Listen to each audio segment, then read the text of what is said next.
तर मित्रांनो, आता मी आहे कोकणामध्ये, महाडमध्ये, आणि मी तुम्हाला एक अनबिलिव्हेबल असं दृश्य दाखवणार आहे. आता जसं आपल्याला माहिती आहे, छत्रपती शिवाजी महाराजांचं वर्चस्व हे सगळीकडे होतं, पण जे दृश्य मी आता तुम्हाला दाखवतोय त्याच्यामध्ये महाराजांच्या चेहऱ्याचं पूर्णपणे आकृती ही पाहायला मिळते. जी समोर पर्वतरांग आहे तिकडे बघा, महाराजांची जिरेटोप, त्याच्यानंतर डोळे, नाक, होठ आणि दाढी, हे सगळं बघा किती हुबेहूब पाहायला मिळते. तुमच्यापैकी किती जणांनी तिकडे येऊन हा अनुभव घेतलाय हे नक्की मला कॉमेंट सेक्शन मध्ये सांगा.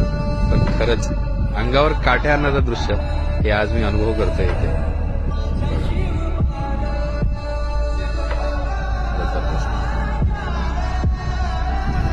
आहे की नाही?